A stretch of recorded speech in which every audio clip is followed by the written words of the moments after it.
Etong Caberg Drift Evo ang isa sa mga best options nyo kung naghahanap kayo ng full face helmet, lalo na kung touring ang mga trip nyo na sporty ang approach. Para sa akin, pang all-around riding occasion to dahil na lang sa gaan ng helmet at sa visor na meron ang Drift Evo. Pero ngayon, ilabas na ng Secmote Supply ang bagong Caberg, ang Drift Evo 2. Nasaan na ba yun?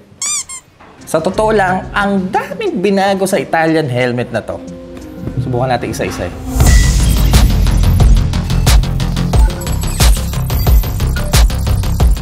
Gamit ko ang Caberg ng halos ilan na ba? Parang 1.5 taon na.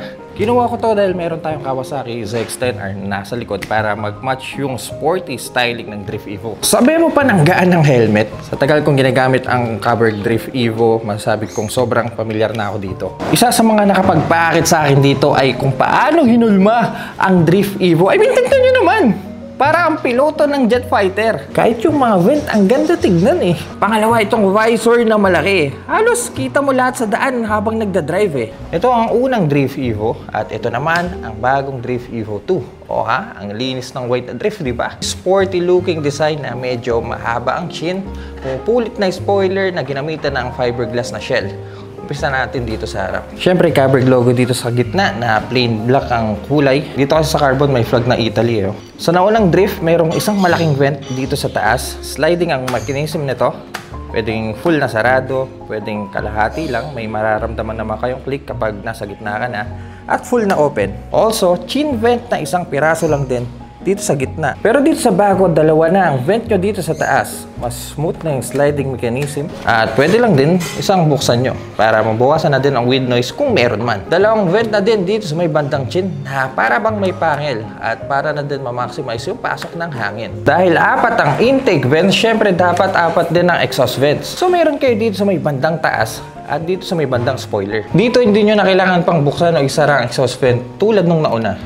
Ito kasi manual pa eh.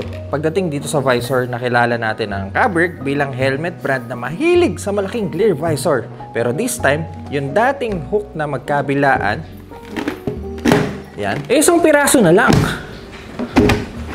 Mukhang kailangan ko mag-adjust sa part na to kasi nasanay ako sa hook na magkabilaan eh. At may option na kayo para mailak to. Todo nyo lang hanggang sa marinig nyo yung click. Yan. So kung bubuksan nyo, pindutin nyo lang tong part na to. Scratch resistant ang visor na to, so no worries sa mga maliliit na debris in open road. Also, additional safety din to sa mga unforeseen events. At may abang na din para sa anti-fog tulad ng pin lock na kasama sa box once nabili nyo ang helmet. Alam nyo, sa totoo lang, hindi po biro ang presyo ng pin lock 70 dahil pagdating sa anti-fog, isa ang pin lock sa mga top choice. Kadalasan, mabibili nyo to, eto lang ha, mga 1,000 to 1,500 at ibang helmet brand, wala nito. Pero sa bagong Drift Evo 2, kasama na siya. Also, once purchase, meron na din kasama ang extra gold visor. Okay to sa white mapalitan nga mamaya. Para naman sa mga malalabo ang mata at hirap lalo na sa gabi, don't worry kasi may abang ang design ng new Drift. Ayan nakikita nyo. Para dito. Isa sa mga kagandahan ng Drift Evo, meron tong sun visor pero para sa bagong Drift 2, inangat nila yung switch ng sun visor. Magkahiwalay na po yung lock ng visor at switch ng sun visor. Dati kasi magkatabi ito yung switch ng sun visor nyo. Ito yung lock ng mismong visor nyo. At least, hindi na nakakalito. Para sa bagong spoiler, andun pa din yung matalim na hulma. Ayan, katulad ng nauna. Pero binago nila ng bahagya ang design para mag-match sa bagong exhaust vents. Nakascrew lang naman to, so just in case ayaw nyo ng spoiler, gusto nyo tanggalin. Pero dahil sport purposes ang paggagamitan ko ng Drift 2, kikip natin to. Pagdating naman sa mga padding, binago na ng Caberg to. Isa to sa mga gustong-gusto kong i-update nila. At sa wakas, pinakinggan nila tayo. Guys, don't get pero nga, gusto ko yung itsura at pakiramdam sa mukha ng pads ng nauna yung Drift Evo 1 dahil medyo mahirap nga siya isuot. Yung masakit siya sa tenga, lalo nang wala kang balaklava. And that is why napakuha tayo ng double XL dito sa naunang Drift Evo. Just to compare, ito po ang itsura ng interior ng Drift Evo 1. Ganda nga ng material na ginamit nila dito. May pagka-suede tong part na to. At eto naman, sa Drift Evo 2, bagong padding with Caberg logo dito sa taas. Mukha lang siyang masikip dahil sa makapal na foam pero mas lumambot to. So madali mong maisusuot at mas gumanda ang fit sa ulo natin. Kaya naman, stick na ako sa totoong size ko. Back to XL ako dito sa Caberg. Just like any other helmet, removable na din to at washable ang liner. Tsaka kung mapapansin nyo, medyo close tong part na to para na din sa protection kapag naulan. Hindi ganun papasukin ng tubig. Para naman sa mga safety features, eto malupit to. Meron kayong SOS Medical ID via NFC. Just in case sabihin na nating nadisgrasya kayo sa daan, wag naman sana, pwedeng makita dito ang detalye nyo tulad na lang ng pangalan nyo, address, at kung ano-ano pa. Nakasulat dito sa may spoiler, SOS Medical ID, NFC, place your phone here. So para ma-access natin yung medical ID ng Caberg, kunin nyo lang yung phone nyo, itap nyo lang dito sa may bandang spoiler. Huwag mo ko ipapaya, please. Ayan, website NFC tag. So pindutin nyo lang siya. Irerekta niya kayo sa website ng Caberg. O dito, pwede nyo i-register yung mga detalye nyo. Dude, sobrang cool nito. Just in case of emergency ulit, quick release na din ang mga cheek pads. May nakasulat naman dito, itong namumulang tali. Ilahin nyo lang to at matatanggal na. Quick release na din ang visor. Gaano ka quick? Tingnan nyo to At ko lang. Ilan to? Tanggal na siya. So, kung kakabit nyo, ay lang! Para lang ngayong kumurap So madali kayong makapaglinis ng visor, madali lang ding magpalit, at ang pinaka-importante, mabilis magtanggal in case of emergency. Samahan mo pa ng visor lock na pinakita natin kanina. At ang pinakahuli, naka-double D-ring na kayo dito. Ako, personally, gusto ko dapat nakadiring ang helmet ko. Medyo komplikado ikabit, aminin ko kumpara sa mga quick release, pero dude, isasalba naman ito ang buhay mo. Hindi ganun kadaling matanggal. Para naman sa communication system, syempre hindi mawawala ang mga intercom slot. Meron kayong abang na butas sa magkabilang gilid. Medyo madilim lang sa part na to at natatakpan, pero meron butas dito. Hindi nyo na din kailangan mag-adjust o magtapya sa foam kasi sakto lang ang butas nito. Ayun, meron din kayong abang na mic. As you can see, meron na akong velcro na nakalagay. Kasi sinubukan ko na siya kung kamusta ba ang pakiramdam kapag nakasuot na sa ulo natin. Pagdating naman sa timbang, dahil nga XL ako dito sa helmet na to, this weighs 1,500 grams. Pero syempre, kung mas maliit ang sizing, kung mas maliit ang ulo nyo, mas magaan. Pero kung gusto niya namang mas magaan pa, mayroong Caberg Drift Evo 2 na carbon. Yun, I think 1,350 grams lang. Syempre, depende pa rin sa size ng ulo nyo. At ECE 22.06 na rin. Okay na, familiar na tayo sa helmet, di ba? Subukan na natin sa daan kung kamusta ba to. Right, gamit ang bagong Caberg Drift Evo 2. Kung nakikita nyo, pelitan natin yung visor natin. Yung dating clear lens, isinalpakan natin yung extra lens na kasama sa box, yung gold lens, gold visor. Mas lalo gumanda yung helmet, gold visor, tapos white Caberg. So bigay ako intercom. Ayan. Gusto ko kasi malaman kung kamusta ba yung pakiramdam, lalo na yung tenga natin kapag nakalagay na yung intercom. Meron kasi mga helmet, kapag sinalpakan mo na ng intercom, naiipit na yung tenga mo, masakit sa tenga. Pero bago yan, meron muna akong gustong subukan. Kamusta ba ang Drift 2 pagdating sa wind noise, high speed?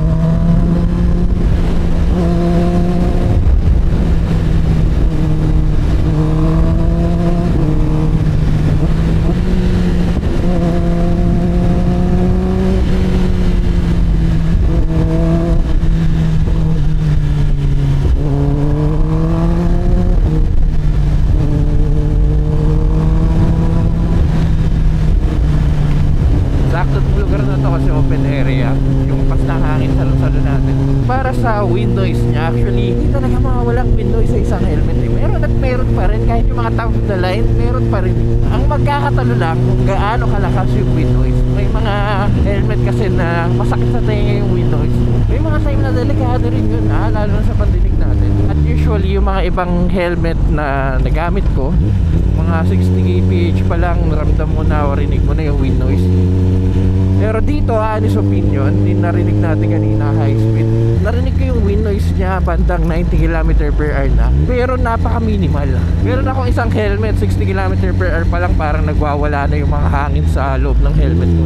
Pero dito, napaka-onti lang ng wind noise.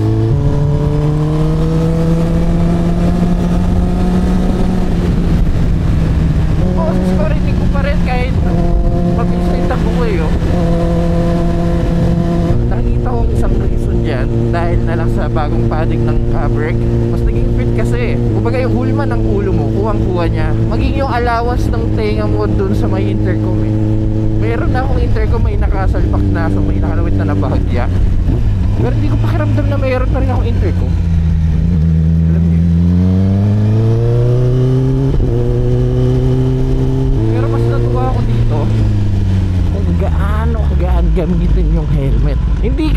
to normal na Kaberg Drift 2 lang to pero magaan pa rin hindi nakikipagbrasuhan yung leg ko sa helmet. So kahit nakayuko ako, actually kanina pa ako nabiyahe, hindi siya nakakapagod. To think na meron na rin tayong intercom, so additional weight dapat yun, pero relax pa rin dahil din sa bagong padding. Yung nauna kasi na drift, double XL ako doon, pero may time na kapag high speed lumingon ka, alam mo yun, dinadala ng hangin yung ulo mo. Ito wabi lang when it comes sa field of vision. Malawak tong part na to. Ang problema lang, dahil lately puro Aero Commander to ang gamit ko, yung adventure helmet. Malaki rin kasi yung visor doon. Itong peripheral view ko, ayan, parang limited dito sa Drift 2. Ewan ko, may nakikita ako dito sa part na to. Usually wala dapat to So kung gusto ko makita yung mga nasa gilid-gilid ko, nang andito lang yung tingin, mas maganda kung lumingon kayo para mas safe. Also kung mag-nitpick ako, maganda yung bagong padding na nilagay nila. High quality padding, madaling tanggalin. Ang problema, mahirap ibalik. Kabit ako ng intercom at pinabalik ko na yung mga padding. Ang hirap isuksok sa gilid. Boys and girls, that's our take for the new Kaberg Drift 2. At balik muna tayo sa garahe. Magkano ang bagong Kaberg Drift Evo 2? Bigla ko ng silaw dito sa araw. Para sa plain na kulay katulad nitong white, at para sa mga taong mahilig sa mga minimalist design katulad ko, mabibili nyo po to for 15,900 pesos. Para naman sa mga taong gusto ng loud design, gusto ng mga decals, mabibili nyo po yun for 16,900 pesos. At kung gusto nyo naman ng carbon, ayun, pogi talaga yun, makuha nyo po yun for 21,900 pesos. Just to let you know guys, Kaberg is under SEC Moto Supply, so mabibili nyo po itong ganitong klase ng helmet sa mga piling SEC Moto Supply branches. Hindi po lahat nag-cater ng Kaberg. Nakuha po natin to sa may SEC Moto Supply Caloocan. Doon po yung main branch. So kung gusto nyo magsukat o magtingin, pumunta lang po kayo doon at napakarami ng pagpipilian. So that's it for the Kaberg Drift Evo 2. Let me know in the comment section kung anong masabi nyo sa helmet na to. Para sa inyo, worth it ba ang 15,900 para sa helmet na to? Boys and girls, kung nakatulong po itong video na to, kindly leave a like. At kung mahilig po kayo sa mga ganitong content, huwag kayong mag-alala dahil nasa tamang channel po kayo. So make sure to press that subscribe button dyan sa baba. Kaya mga cutie pies, see you po sa next content.